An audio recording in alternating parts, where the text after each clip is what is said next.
right, so today we've got Ryan Johnson. Ryan is the founding partner and chief strategy officer of 361 Commission. He's also the founder of AAO Property Group. So multi-time entrepreneur. Really excited to have you here with me for this conversation and learn about your entrepreneurial journey. How's it going, man? Good, man. Good to be here tonight, Boyega. Thanks for the invite. I appreciate you being on. So let's kick it off and talk about your journey into entrepreneurship and how you came to found 361. So my journey to entrepreneurship, I'm a serial entrepreneur, I would say. It started in 2009. As I got out of school in 2006, so 3 years out, was working full time. Always keep a full-time job in addition to the side hustles, which we can talk about as challenges kind of when we get into the deeper side of the conversation. But started a company with a friend, also UVA grad who was from North New Jersey as well. And we started off as I would call it real estate and small business investment and advisory firm. Obviously fast forward, I've done the clothing line outside of that. Obviously 361 Commission, I've got AAO Property Group, and through AAO, we also make investments in other companies. So right now I made an investment into a food and beverage concept called Ghost Truck Kitchen out of Jersey City. And so for me, Boyega, just in terms of why I always want to be an entrepreneur, I think there's a few things, my family, my mother and father specifically, as we were coming up, they did everything they could to give us an education. Our generation, especially as African-American, education is the most important thing to progress. And so we made a focus on that. And the goal was always, hey, get your education, get a good job, take care of your family, but always be somebody who ends up working for themselves. You got to be your own boss if you want that freedom. And that stuck with me. And so, ever since school, I remember first year, I was a first year analyst at CIT. They had just started a real estate group. I jumped into there. It's like real estate investment banking, but more so real estate lending and doing loans. And me and my friend at the same time, we're looking at bars in Newark, in the city of Newark, to buy to get some cash flow. I'm talking, this is the first or second year out of school. But going through that whole corporate track really gave me the background, the analytical view of the world, taught me how to maneuver with people, work my people skills, build my relationships. So I value that as much as being an entrepreneur. Honestly, it's all about timing. And I feel like now I've hit a point where I feel good about being an entrepreneur. I got enough experience on the other side that people respect me when I come in the room. And then also I'm capable of navigating what comes my way. I want to understand your mindset coming out of school, right? Because, coming out of college, being myself being raised to, Black foreigners, you work you work your butt off to get into a good school. You get into a good school, you get a good job, then you prove yourself at that job. And I know for me, it was I had tunnel vision. My brother used to ask me, what's your hobby? My hobby's my career. How did you, I understand that entrepreneurship was, the idea of it was instilled at a young age. How did you find the confidence and the time and the energy to try to take on both so early on out of college? I think for those early ones, one, I had no idea what I was getting into. Right. So I thought it was a lot easier than what it was. I'm like, we'll look at these business listings, whatever, and then we'll go invest. And I think a lot of those foolish decisions, I'm always for the risk. Like, you got to be in it to win it. Right. It's almost like Michael Jordan. You know how he's so competitive, he gambles with everything. I'm in the boat with him. Right. So I want to kind of take that risk. So I was just willing to step out there. And honestly, like, you came out, you were tunnel vision. Man, I came out, I was in New York City. I was having a good time, and so I was doing the job, trying to do a little bit of the entrepreneurship, but I had a good time as well, too, man. I really enjoyed myself. But again, as you start to work for more of the organizations and corporations, I think you start to see there's ways to do this, and it's not as challenging as it might be, right? You start to feel like you're smart enough to make some of these decisions, smart or unsmart, depending on how old or how young you are in experience. But that's where it started. Yeah, no, I like it. No, that's, for me, it's always been, a calculation of risk. And like you said, you've got to be able to embrace that risk. You got to be able to embrace the possibility of failure. And honestly, failure is just an opportunity to learn. Certainty for failure, right? Like, if you don't fail, you got to go through those failures. And it took me a long time to realize that. For me, as a husband, as a father, I'm lucky to have a wife who's supportive of me going crazy with all these different ideas, right? Because she holds it down. So I think that's important to have the stability on that side as well too. But even as I make decisions now, thinking about my businesses, I have to think about my 16-year-old who's going to college in 2 years, my 12-year-old who's looking at me, my 6-year-old, you know, so all of that plays in, like you said, on that risk spectrum. But failure is certain. No entrepreneur I know has ever not failed. Yeah, absolutely.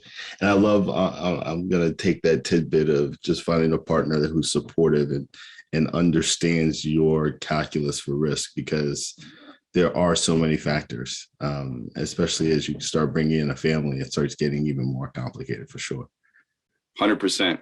You know, your partner is one, like I said, it's your rock, but it's almost a microcosm for how you do business, right? Because you're with your partner, you trust them, but people change, things change, communication. If you're not a person who's open and flexible to doing things, just like business, you got to pivot, man. Yeah. And like I said, man, I've been blessed with a great wife. So, you know, I'm extremely happy. I love it. I love it. So let's dive a little bit into 361. For sure. You know, what was the inception? What was the first action? You know, let's talk about that origin story. For sure. So, you know, like I said, in terms of just doing a lot of different businesses and working with different people, not a lot, but a handful, and working with people. I took some time off for one of my last partnerships that didn't end well. And it was almost to a point where I wouldn't do business with anybody. And I had that same friend who I was looking at those bars with say to me, hey, you know, you can't let the past or the bad experiences shake you so much in terms of moving forward that it changes who you are and how you move. That was a learning experience. You got to move on. And so I jumped back in and I'm thinking about it. And I'm like, you know, my brother obviously went to school with you, Eric. He and I always talk about different things, but I had a group chat with my cousins, 3 of my other first cousins, Ian, Ivory, and Meshach.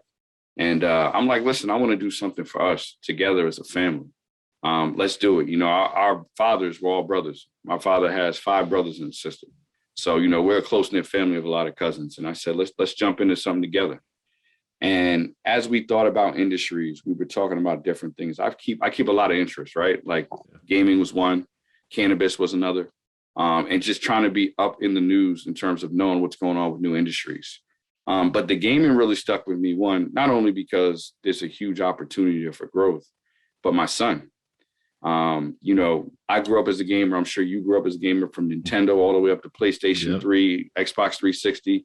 You know, I tell my gamers, I was like, listen, when Call of Duty the franchise opened up, I was outside, man. I wasn't playing any Call of Duty, you know, so I'm not a big Call of Duty player. They laugh, but I'm like, I was really outside. Yeah. But, you know, like 2K, GTA, you talk about any of those games, Street Fighter, you know what we grew up on. Yeah. So that's always been a pastime. And as I've grown older, I've kind of come away from it and gone back. But my son, he's 12. Fortnite had just come out. I see him and his friends. They're doing the battle royale. They're talking. They're laughing. I'm like, who are you talking to on there? And for me and him to connect, it was the gaming, right? Like, you know how kids are. Clean your room, it's hard. You know, listen, do your work, it's hard. And anytime I would talk to him while we were playing the game, it seemed like things would just stick with him. And that right there, for me, opened up my eyes into what the possibilities of the lives you can impact through gaming, right? With the kids. Like, if we're talking about what I really want to do in life, man, I want to change the world, and I want to make it better for people that look like me, you and me, and people that are underserved in general, right? Let's take race out of it, whatever. And I see this gaming as the entryway into technology and STEAM, as we call it, with the arts. And that's what 361 is about, right? That's about being that gateway. And we started off, the first action, name, right? Then we filed the LLC because I have experience doing that. So we did that and we got a logo, you know, and then me and my cousin Meshach, we went out to the Esports Business Summit. Anytime I jump into a business, I want to know what's going on. So if there's a trade show or organization that's thrown, I'm going to the conference, I'm meeting people.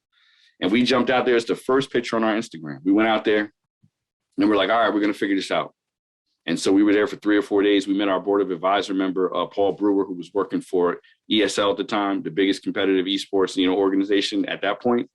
And we were in a mix. Like, you know, after being on that corporate side for so long, for me, it's nothing to network and get out there. Right. So we're there, and nobody looks like me and him, or very few people, you know, of a darker shade. So naturally, people were just coming to us. So we took all this information in. You know, we're talking in a hotel room. I got busy on the craps table too. I had a good trip there as well too, man. I like to have some. I told you I like to have fun. But we flew back and we took some notes. We sat down with Eric, Ian, and Ivory, and we talked about where we wanted to go. And we threw our first event. I pushed them. We jumped out the window, and we threw our first event. I want to say it was November of 2019. Huge success. It was crazy. It was a 2K tournament and a Fortnite tournament at Helix in North Bergen in New Jersey. And then from there, that's how we started. That's incredible.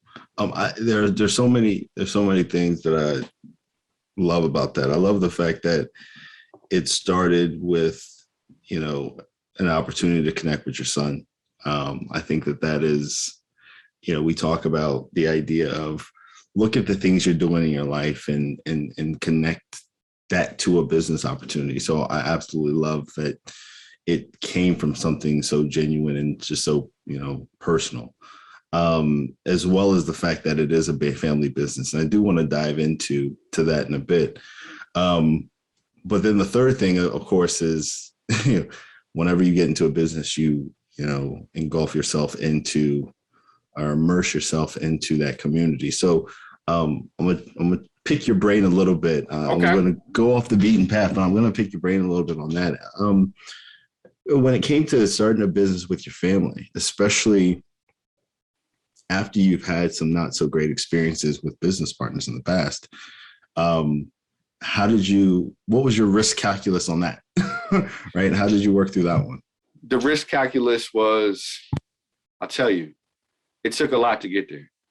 And we've had some shootouts on the phone and in person. And I'll say, like, just going back and forth and trying to figure out how we make the business work. But for me, I've learned to separate the emotions and feelings like from business, and it's taken a long while to get there. I still get a little emotional sometimes, but everybody has their point of view and you got to respect it. And you got to work together. And so I've always learned as well, like, you can't expect anybody else to be you. And they can't expect me to be them. I can only do what I can do for me, and we can do the best we can do for the business, man. So it was tough. It's been tough. It continues to be tough, man. But I think at the end, man, the story of being able to say we did it, as family, as real blood cousins, and being able to stick through it is what I'm hoping that we can get to. Our grandmother, who was the matriarch of our family, we could talk about how we got to the 361 name. She passed away right after we started the business. One of the other things we did, we had our first strategy session down there in South Carolina, Conway, South Carolina, for the funeral. And so our grandmother, man, she was all about family. She held all of us together. And, that was important to us, man. And that was something that, because it was so early in the business, we were so proud to tell her that we were doing something together, Yeah, yeah. So before I do want to dive into that, before I jump into the business side, how did you come up with the name? Because it is a unique name. Yeah. So we were like thinking, we're talking about it, we're throwing names back and forth. Eric was killing all my ideas like he always does, man. He kills me. He breaks me down. You gotta love baby bro.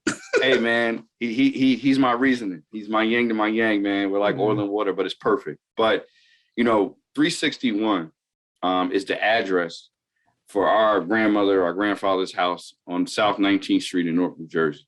And again, for us, that's the home base. That's home. I feel comfortable there. We all do. And it meant so much just because that was where everybody would come meet.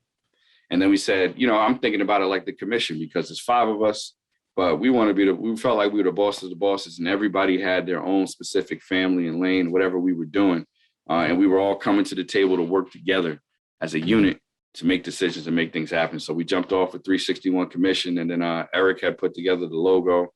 The 5 rings is in the Celtic culture, which is European. That means family. Yeah. And we picked the African crown. And so that was how we came up with the logo for it.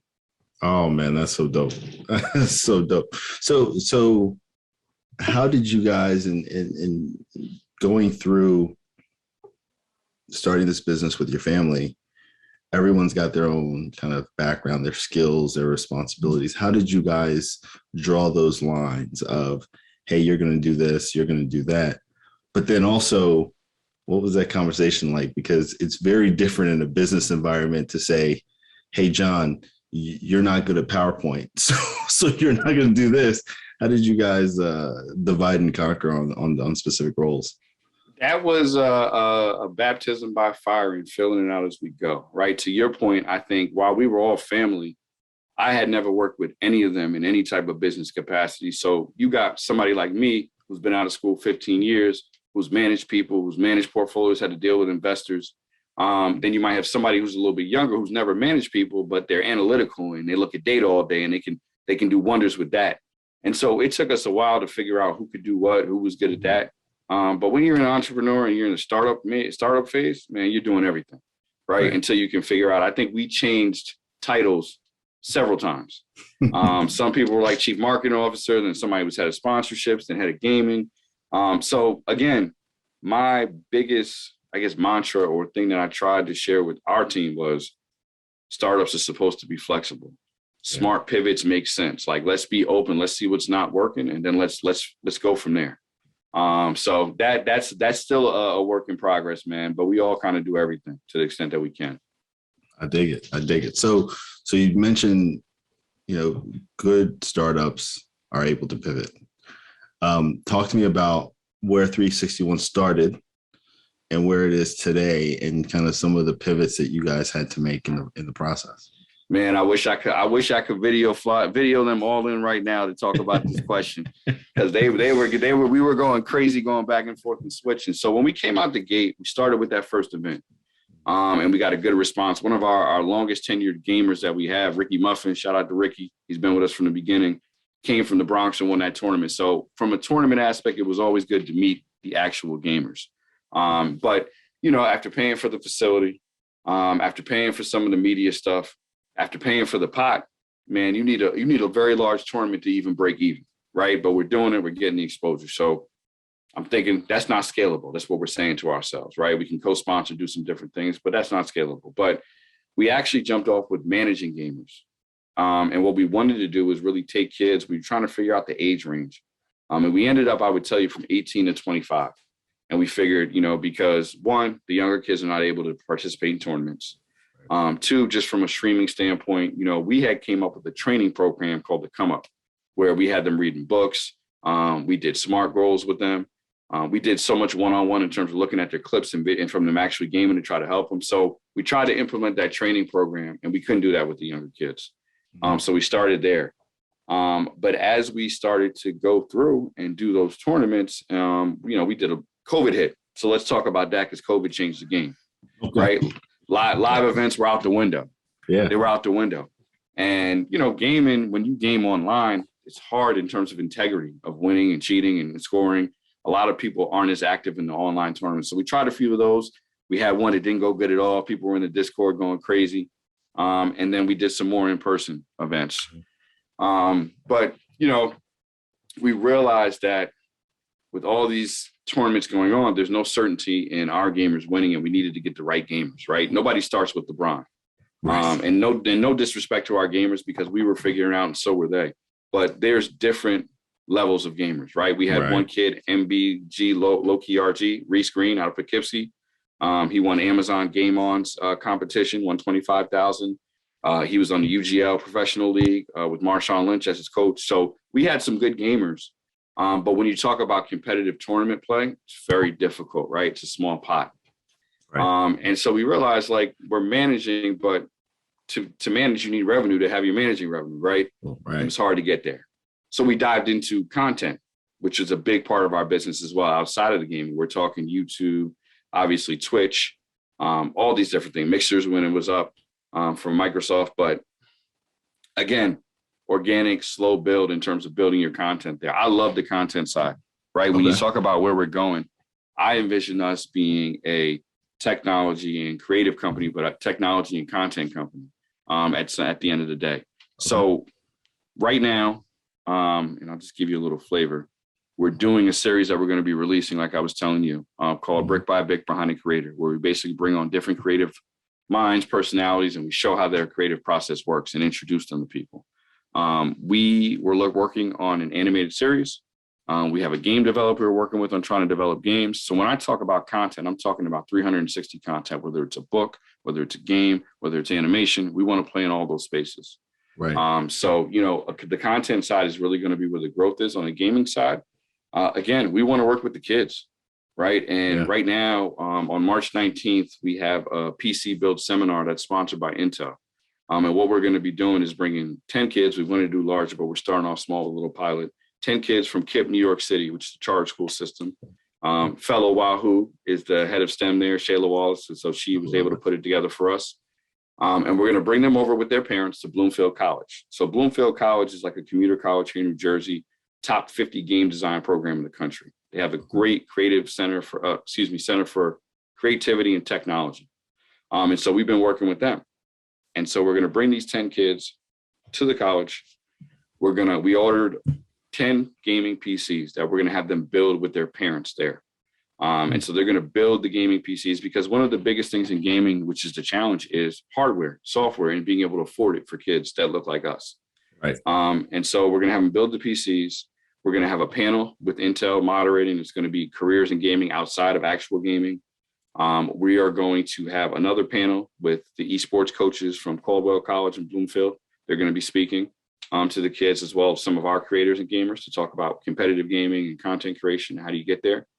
And then we're going to have, once they build their PC, we'll have a tutorial on how to create a stream on Twitch using Streamlabs OBS, which is a streaming software where you can kind of clip your stuff, record content. Yeah. And then we'll finish off with a tour of the college, so they get a little feel for that. But, our goal, like I've been telling you, like we've been saying the whole time, Boyega, honestly, man, is this gaming truly is the gateway to STEAM. I'm thinking about animation. My son, I want you to develop games in Roblox, not just play it. Again, once you get through gaming, we just see it going so many places.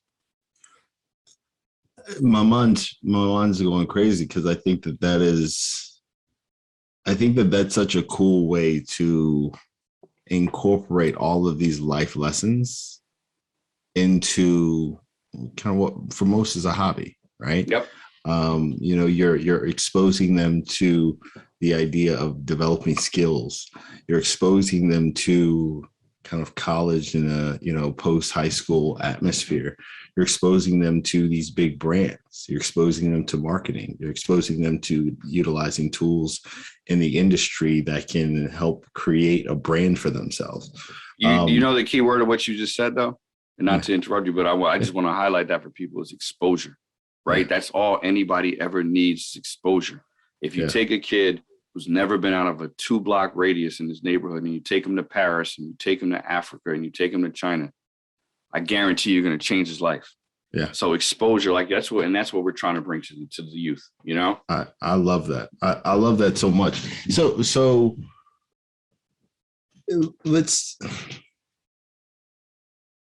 I'm also hearing a lot of community.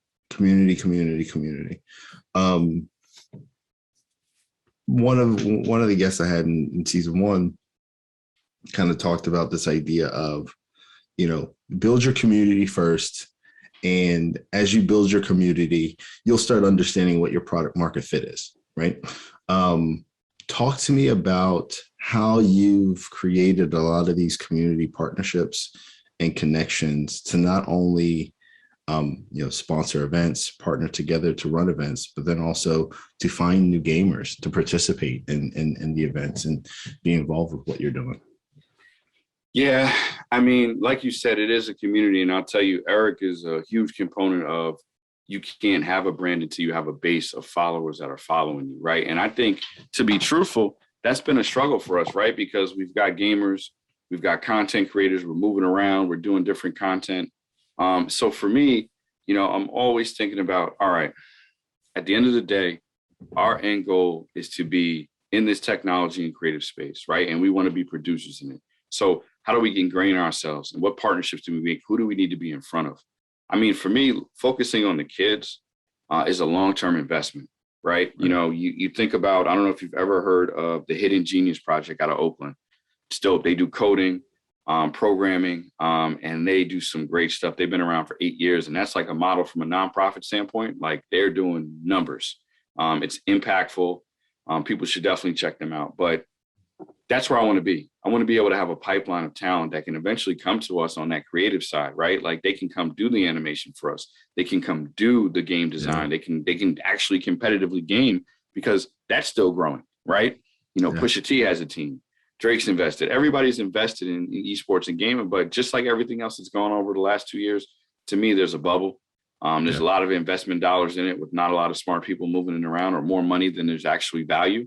Right. And we should talk about that, Boyega, because the revenue side of the business, man, has been very challenging, right? Mm-hmm. You know, we also ended up selling some merch.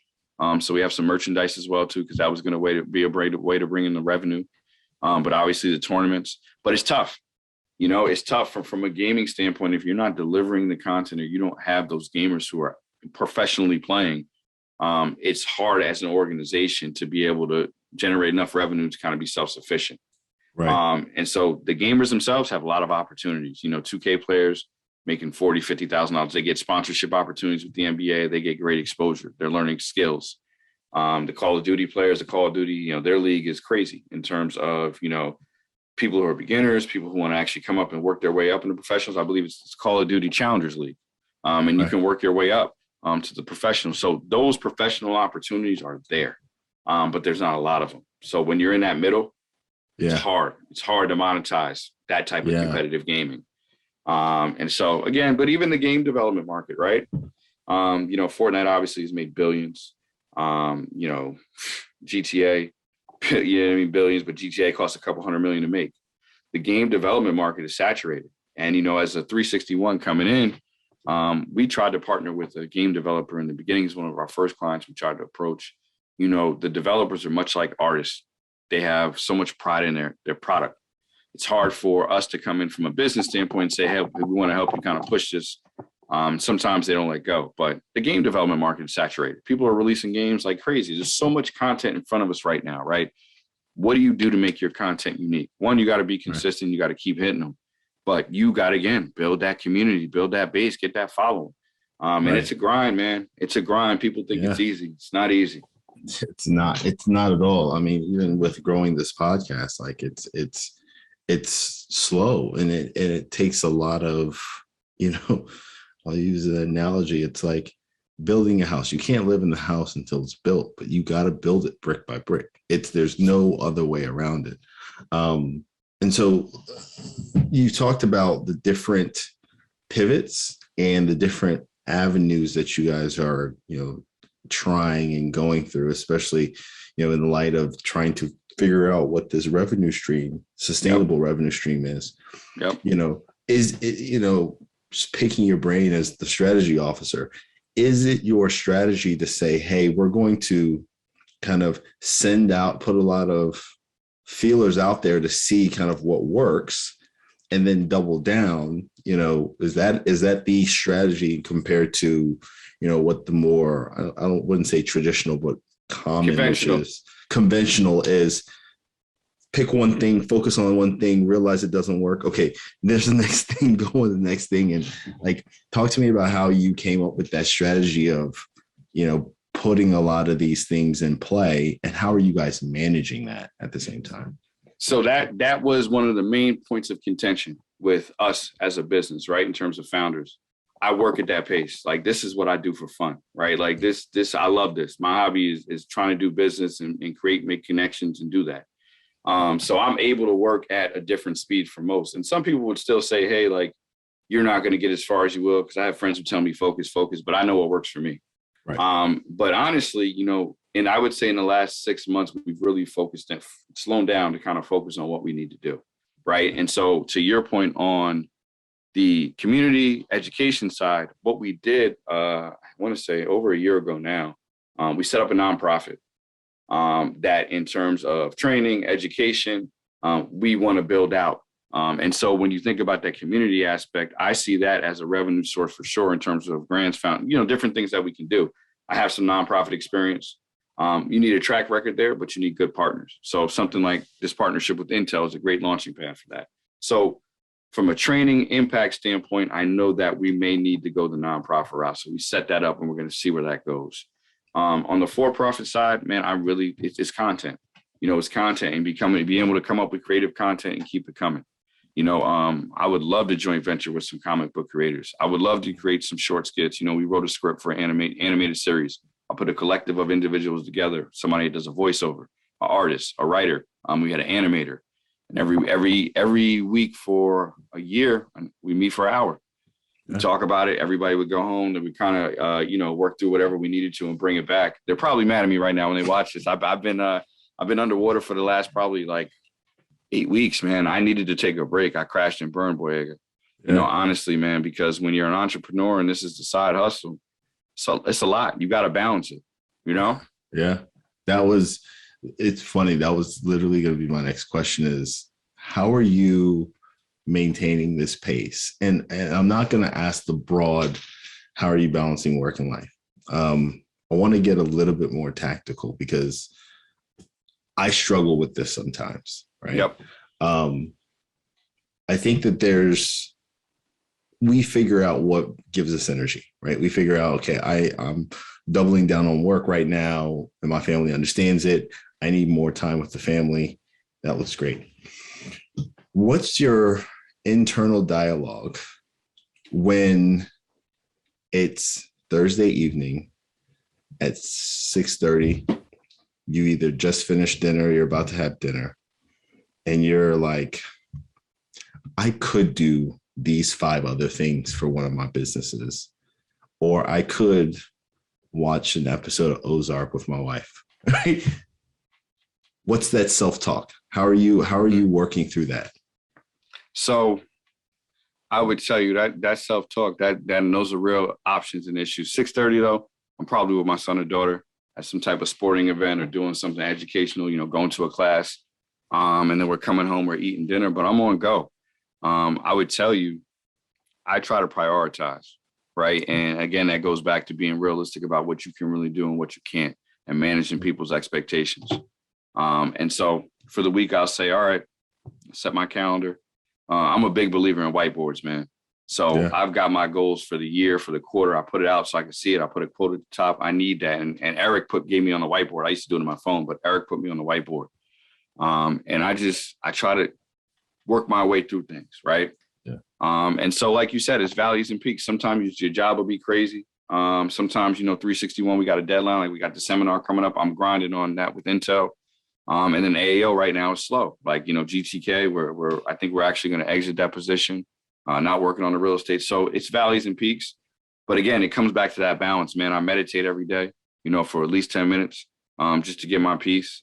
I do a lot of reading. I got my MBA and all those different things from just reading books after college, to be honest with you, man. So you got to do what works for you. But again, you got to be realistic and put your time frame in what you think it's really going to be. I think that's so real because, I'm one that can create a system. Like I'm a systems kind of guy. I'm great at designing them, sometimes executing them and running them. I'm not the greatest, but for me, I've had to just dedicate themes to days. All right, cool. Treat it like a workout plan where you do, Monday workout, Tuesday off, Wednesday workout, so on. I just say, okay, Monday I do this, Tuesday I do this, Wednesday, nothing. All right, Thursday. And for me, it's helped because it gives me kind of focus on, I have 100 things to do, but it's Thursday. So I only can pick between these 3 things I want to do. And if I don't want to do any of those things, then I'm watching something on Disney Plus with the wife. Right. Yep. Do you find that the successful entrepreneurs that are very organized? You gotta be. I judge you if I get in your car and your car's sloppy. That means your life is scatterbrained. You got to get it together, man. I tell my kids that all the time, man. Your car is a reflection of your life in your head. You got to control those thoughts, man. So I'm very, very much judgmental on that, man. I believe that to the T. That's real. It's funny. My wife and I joke about this all the time. I hope your car's not messy, man. My bad, but I'm just telling you the real. No. My car is actually very clean. Gotcha. But you can tell my mental state by my closet. Yep. When you walk into my closet, if things are put away, there's no clothes on the floor, I'm mentally in order. But if I've got a bunch of clothes just kind of sitting on the chair and all that stuff, you in it. Yeah, I'm in it. And usually my wife will be like, let's go get some ice cream or something. But you know the crazy part though, and even just being organized to your point from the weekly tasks, you know, I set quarterly goals, yearly goals, 5-year goals, 10-year goals. And, 5 and 10 obviously change. They're supposed to. But every quarter, I just look at and I'm talking from family things I need to do. Hey, I need to go out with my wife more. You need to get my daughter in this high school. I put that down to all my work stuff. And that keeps my eyes on that end line, that goalpost, that short term, that long term. So I know what I'm working towards, and you got to pace yourself and remember that what the bigger goal is, but obviously hit those smaller goals to get to where you got to. I love that. I love that. So what does 361 look like in 5 years? I could go 100 different ways, as you know, right? But I think one, from this standpoint, 5 years from now, I would love, from a competitive gaming standpoint, to be able to feed some talent to some professional teams, eventually get ourselves sponsored for a professional team, and really training these kids for those who really want to game and see it as a way. Start there, and then we're going to have you on the producer side once you get done. I would love to have that. From a content standpoint, man, I just want to be releasing dope content, man. Like, for real, like all different types. You look at somebody like 50 Cent, who, when I first got to school, 50 dropped commercially, but we were listening to 50 back when he did the mixtapes in high school. 50's always been an innovator, man. He's a bully. I get it. But you got to love him, man. He's real, right? You know what you're getting when you deal with him. And just to see him go from rapper to the shows he puts out, I love that content, man. I think 50's just got it from a business standpoint, but creatively, it's all the same, man. Any industry, if you're a creator, you're a creator, and you love that. And I didn't realize how much I love his content until we started jumping into it. So I'm really looking forward to putting some dope content out, man. But the tech side, we'll see where it goes. I would love to do more in tech, 100%, whether it's coding. They got the metaverses jumping off now. We'll see where that goes, the NFTs and crypto, all this stuff going on that people have to learn about, to be honest. Yeah. What's the, coming off that, what's the goal? And you don't have to share it if you don't want to. What's the goal that you have that scares you? You talking 361 lives or life? Life, general. Nothing, man. I don't have a goal that scares me. The only thing that scares me is not hitting those goals and not being fulfilled. I'll share something with you, man. There's probably 2 major events in my life, but I'll share one with you that really changed me as a person. So 2013, my best friend at the time, Damon Williams, he was murdered in the city of Newark. And I think I was 29 at the time. And this is a guy who's he was like an older brother to me, just dropping wisdom, talking to me about different things. I mean, first person to show me how to change a pamper on my son, just showed me things. Yeah. And in an instance, he was gone. And after that, I mean, my life changed. I went to MetLife, and that's when I really got into real estate deep and learned. But that taught me that anything can change at the drop of a dime. And you got to be prepared for that, So there's nothing that scares me, man. Yeah. There's nothing that scares me. We're here to get it. If you're not in it to win it, you're not ready to get it. I've done enough of kind of settling and pacifying. Not doing it no more, man. We're going to hit these goals. Everybody around me, I want them to eat. I love it. I love how such a traumatic and sad event has kind of inspired this drive. No, I feel that. And it's funny because I tell all of my friends for years, I said, listen, when I eat, we all eat. But if people were real to that, the world would be a different place, man. It'd be a different place, right? Not to get on a soapbox, but honestly, that's why I call this the Be Helpful podcast, right? It's not, yes, it's about entrepreneurship, but honestly, I think by definition, entrepreneurs are individuals that have figured out their passion but figured out, I help people this way, but I can make money doing it. Yep. That to me is what an entrepreneur is. You figured out how you can help others and you figured out how to make a living out of it. And so I truly believe, and maybe this is just me being, super positive or just kind of having that mentality, is we all just want to be helpful to someone else. It makes, it gives us the right endorphins. It makes us feel good at the end of the day. And I think that usually it's the risk, it's the fear, it's the judgment from others that stops us from taking that risk. And ever since I was a kid, I've always seen entrepreneurs as like the coolest people on earth.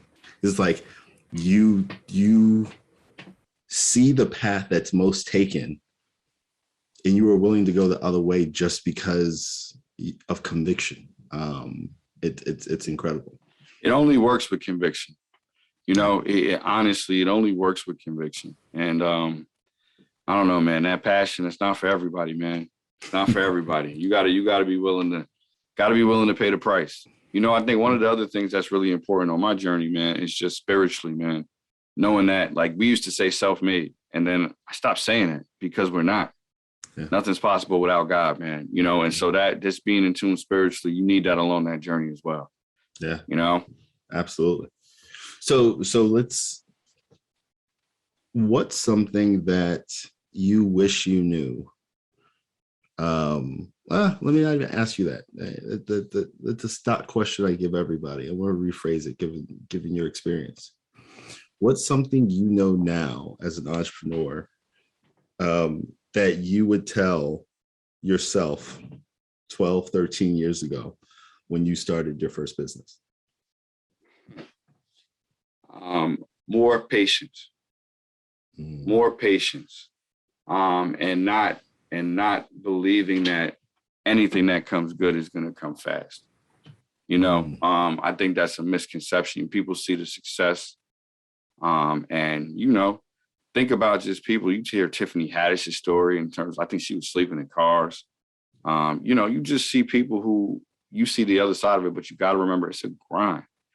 And sometimes you got to just stick it through. I think some of my other businesses also too, one of the biggest things is communication, man.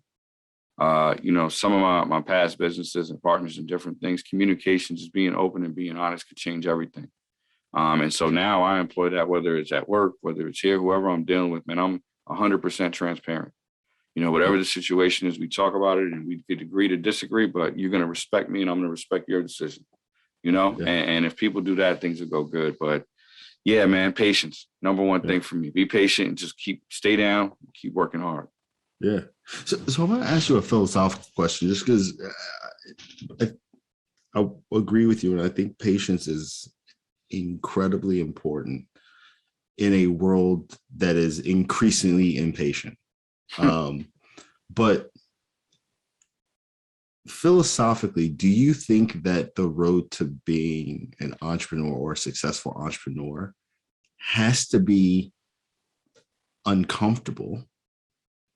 Or well, let me kind of work through this. I think that being an entrepreneur is uncomfortable because you're taking risk and you're trying to push change.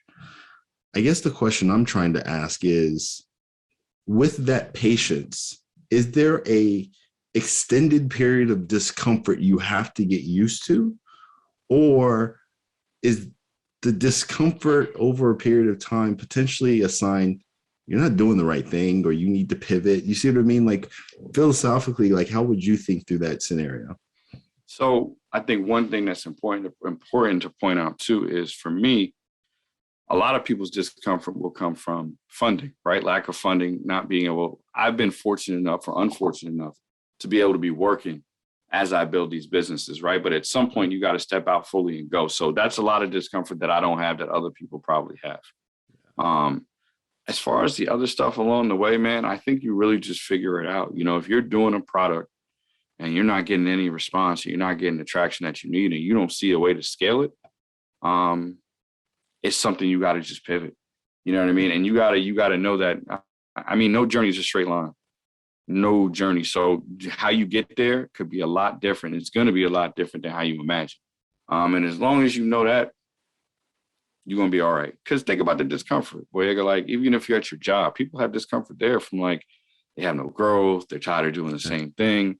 So, you got to pick your poison. Do you want to be at that corporate job where you know you're getting a paycheck, you got health insurance, and you're good with that comfort right there of knowing that, but being a little upset about how you have to live? Right. Or do you want that freedom?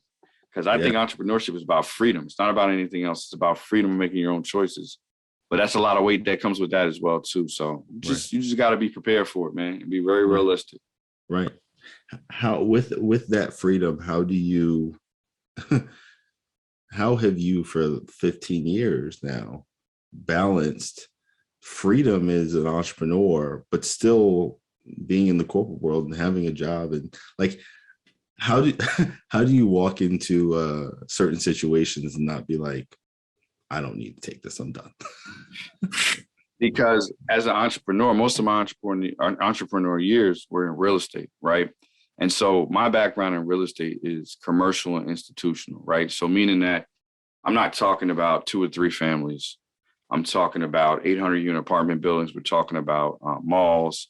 We're talking about hotels, offices. So, things that are very expensive, couples of $100 millions.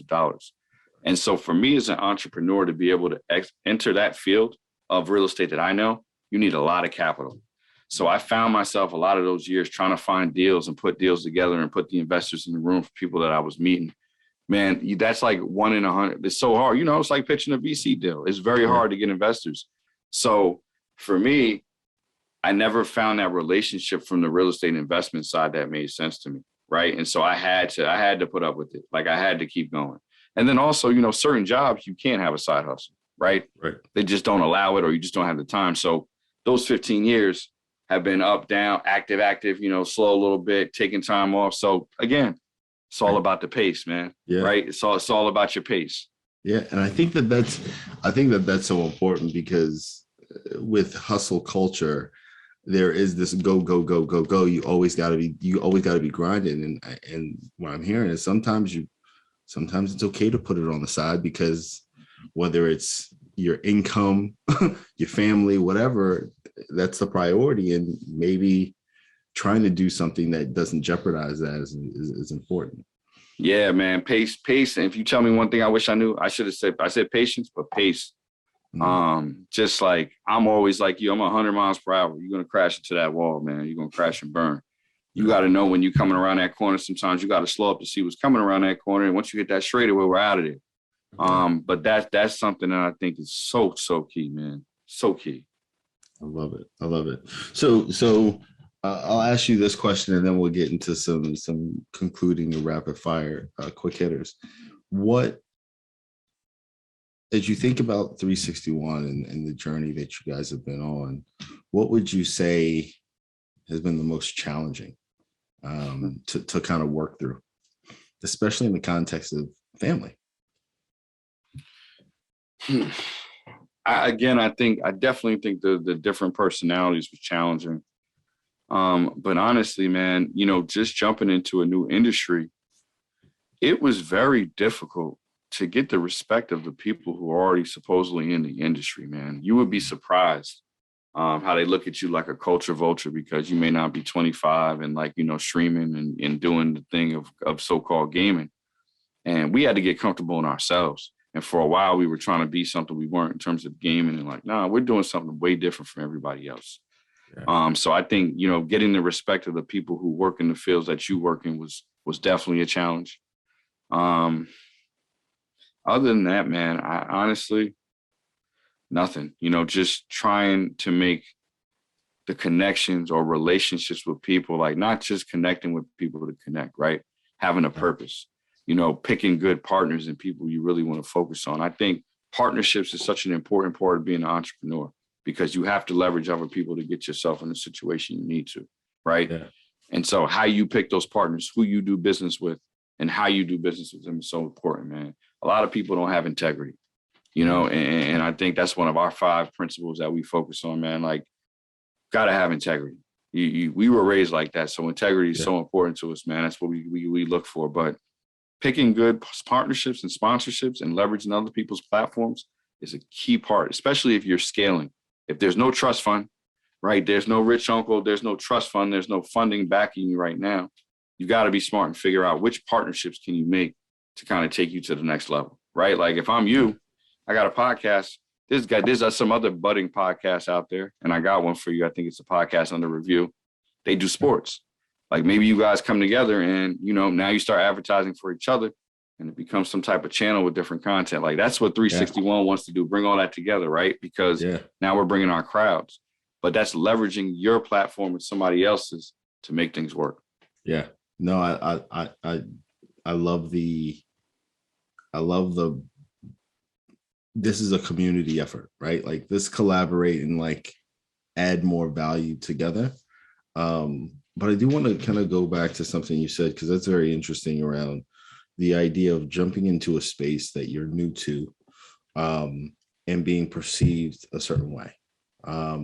Whether it be, like you said, being a culture vulture or being the only Black person in the room. Like, how did you guys work through? What are some of the steps you guys took to, one, like you said, immerse yourself in it so you understood it, but then two, gain the respect from your peers? Because again, the confidence is internal, but still a business is external, right? So well, how did you guys work through that? So I think one, you got to be comfortable in yourself, right? But at the end of the day, we knew that we needed to have more experience in this industry.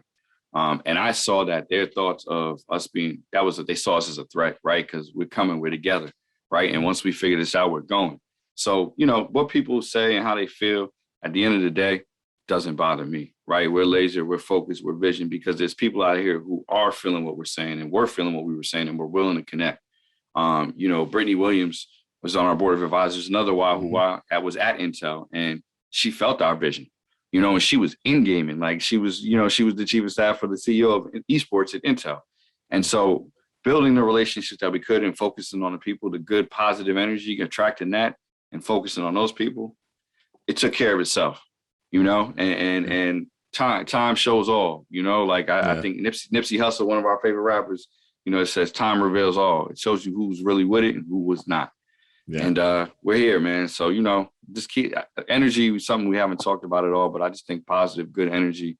If I see anything negative coming my way, and I was never always like this, but the law of attraction is one of the realest things in the world. What you put out will certainly come back. Yeah, absolutely. And I have to double down on the shout out for Brittany. For the listeners, yes, it is the Brittany Williams from the previous episode. Oh, she was right before us? Yeah. So her episode is, she's gonna be the 5th episode of season 2, and you're gonna close out the season. So I'm going head to head with Brittany. We're gonna see who gets the most views, man. Brittany's top tier, man. Good person, good people. Yeah, Brittany's gonna run the world soon. I'm pretty sure. 100%. All right, man. Let me hit you with some quick hitters. This has been incredible. I feel like I've got so many other questions that just keep popping in my head. What books would you recommend to other entrepreneurs? I know you said that you read a lot. So it depends on what genre you want to go to, right? I think my book selection just ranges everything. Like, grew up, Fab Five, Hoop Dreams, the Hardy Boys I used to read, right? Like all these different things. I just always read a lot. But, Hardy Boys. Like I read, my parents didn't allow us to watch TV during the week. We would have to sneak to do that, right? Like there was a rule, no TV during the week. So all I could do was read if I wasn't playing ball, right? Like that was, and playing video games, that we had to sneak to do that too. Yeah. And so you would turn off the TV. You would change it back to the channel it was, turn off the TV and feel the back to make sure it was cool. Listen, man, we heard my dad pull up, man, we already knew it. But that was demon time before it was demon time, man. You know what I'm saying? We were like, our dad's coming, let's get up out of here. Yeah. But no, like books right now, I would tell you, Claude Anderson, Powernomics is one that I really like. Claude Anderson, African-American author, is pretty good. That's not for everybody though, but that's a good book. The Laws of Human Nature, Robert Greene. So he wrote the 48 Laws of Power. Dope book, just in terms of understanding people, looking at people. I just finished Will Smith's memoir. That was good. But the other book I would say, Leadership in Turbulent Times. And so this book it's a book that details Abraham Lincoln, Teddy Roosevelt, FDR, and Lyndon Baines Johnson. And man, I wasn't a history major in school, so I never really got into the presidents, man. But to hear them talk about the characteristics of some of the things they were doing, like knowing Abe Lincoln's real story, one of the things that's a really good book right there. And then you got the classics like Four Agreements, Don Ruiz, Three Magic Words, George Orwell. Yeah, I could go on for days, man. I love books.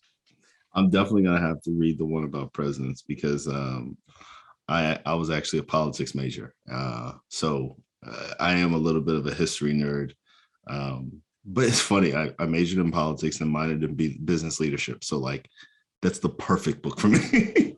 I'll send that to you, man. Don't even order it. It's you might want. You know what? You probably should order because you're gonna want it for yourself. But I'm gonna send you my copy. It's a dope book. I appreciate it. You don't even have to do that. I don't read. I listen. So I'm gonna do the audible. See, you that's what my kids tell me they do, but I don't know, man. I'm like I like to see the actual book in my hands. It just feels better for me, man. Old school. I think the issue is my mind goes to so many places. It's hard for me, like you said, you're very go mode. It's hard for me to sit down and like 100% be locked into a book because I'm gonna like read two sentences and it's gonna start triggering stuff, and I'm like, I need a piece of paper, and I just start whiteboarding something that is very much different. So I feel with audiobooks, I can like wash the dishes while I'm listening to an audiobook, so my hands are busy, but 90% of my mind's still on what I'm actually hearing. So it's kind of worked out for me. Interesting. I'm in there highlighting and underlining. And then you got to read and go back because, right, I read so many books like, the Laws of Human Nature because I was getting ready for this and just thinking about books. And I'm like, man, I got to go back and read that. But again, not a lot of time in the day, man, right? Like you're trying to move. Even my reading goes in valleys and peaks as well. Yeah, absolutely. What question should I ask the next guest?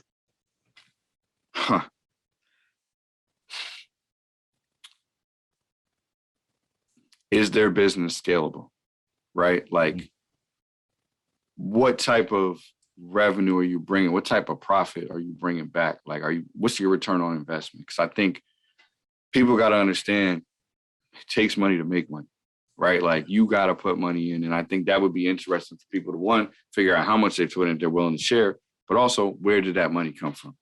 Yeah. Right. Like, how did you get started? Who did you go to? Because that's a question, right? Who do you go to $50,000, $100,000 if you need to? If you really want to start your business and do things right, you're talking marketing, you're talking your website maintenance, you're talking advertisement dollars. You got to spend money, accounting fees, lawyers. These are real deal costs, right? So you got to know that you got to put some skin in the game. And then how much skin I had to put in the game to get where I am right now? How did that work? Yeah. Now, if you don't mind, answer your own question. In terms of what? Your question for other guests. Is your business scalable? How did you find that initial funding and the resourcing? The business being scalable right now, I would tell you from a competitive gaming standpoint, outside of trying to get to those goals, no, I don't think it is. And that's why we're pivoting, right? To really focus on content and then focus on the educational side and community side of the gaming. That's been difficult. In terms of putting in the money, we had a rule with our business. We had to put in a monthly retainer. Everybody put in their piece because in the beginning we would have costs. I put it on my card, Rick would put it on his, Ivory would put it on his, and then we're Venmoing and Cash Apping to get back. And I'm like, we can't do it like this anymore. So we're going to put some money in the account. We're going to get and that's how we do it now. We've tracked everything from the first dollar we spent on the LLC in Vegas all the way down to now, Yeah, no, that's very smart. And I think Rick's a taskmaster, man. Rick's a taskmaster. Yeah, he is. That's that good PMP in play. Yep. 100%. I'm like, just do it, man. Let's get it done. You know what I'm saying? I got the idea. He's like, slow down. It's good though. What type of entrepreneur would you be most interested in hearing on the podcast? What industry or what type of person? What do you mean? Talk to either, however you interpret it. I think from an industry standpoint, I really and I've been looking for a creator to really talk to me about this NFT space, this crypto space, I want to know more. I want to know who the experts are, right? In the era of Twitter, social media, it's a lot of people that post a lot of things, right? And for me, it's hard to know who's real and who's not. And I'm not discounting anybody. But I would love to speak with somebody who's had some real success and some real experience in that field. But I think for you, it's hard to get that. You're not going to get a long time frame, right? There's some people who've been in it since like 2010, but very few, you know? Yeah. But I would love to see somebody like that. I think another entrepreneur I think would be really, really interesting is maybe somebody who's been a reentry candidate, right? Who's had a real stumbling block. And you know how hard it is, man. If you've been incarcerated, you know somebody's been incarcerated, to find work, create work. I would love to hear some of their stories and some of their trials and tribulations and how they got through, because I think people need to see that. Yeah, no, that'd be awesome. Trying to think. Nancy, I don't know if you know Nancy Twine too, from UVA. Sounds very familiar. So I was 06, I believe Nancy was 2007. She went to Goldman Sachs for a while, and then she actually founded her own skincare and beauty products company. They put her in Sephora. She blew up like crazy, man. She's doing really well. She has a great story. I'm pretty sure she was on Roz, How I Built This, NPR. Oh, okay. The When You Explode version of this podcast. but you know what though? Like, that's the one thing I love about, like, if you reach out to her in UVA, like, she might reach back. Like, that's the thing. And that's what you talk about, like, and not even putting Nancy in it, but even talking about when we get successful, I always want to be that person. To the extent that I'm accessible, I'm reaching back. And I love that about our community and the people that are really coming up now. So that's key. Yeah. Yeah. One of the things that, one of the ideas I've been kind of toying with is how do I build like an interactive community with the podcast, right? So even asking myself, what is it in 5 years? I love the conversation. This conversation gives me energy. I had a long day at work. Yeah. So being able to have these conversations, it gives me this energy boost, which is great.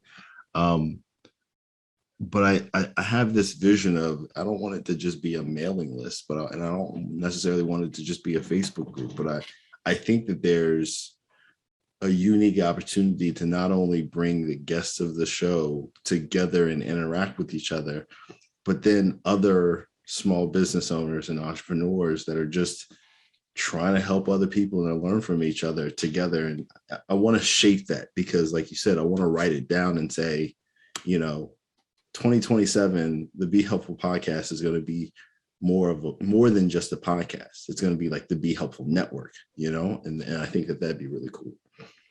Yeah. I mean, like, there's a lot of ways you could go with that, right? Like, I think, again, like I said, partnering, sponsoring, doing some other things with some other content providers is good. I would love to go old school, man. Like, I know the young kids don't do it, but if you could have people pop in, like, ask questions during the podcast and jump in, even if they were like, looking on the screen, and you incorporate them. I could think of old studio feel of doing it in person, right? Like, maybe you do it, you go to different restaurants that might be the dopest restaurants in Chicago, and you say, hey, I'm going to sponsor with you. I'm going to host my podcast. We're going to sell tickets, and I'm jumping, right? And you take it to different cities and different tours. Man, we could talk all day, man. I love to help you get it going, but there's a lot of opportunities, man. You just got to bring something different, man. You got to bring something authentic. You got to be comfortable in yourself. You can't be anything that you're not. And people got to want to talk to you, because they're going to get that energy, man. So when I jump on something, like I told you, man, I'm so excited you asked me to be on. And I'm like, I got my Be Helpful. I got my merch on, man. I'm ready to go, man. It's a great opportunity. You always been good energy to my family, and I appreciate you, man. No problem. I appreciate you, man. This has been incredible. I appreciate it. Man, this is going to be super helpful to folks, man. I told you we were going to shut it down, man. I want the #1 Be Helpful podcast until he gets that big guest, man. But no, shout out, man. It's dope.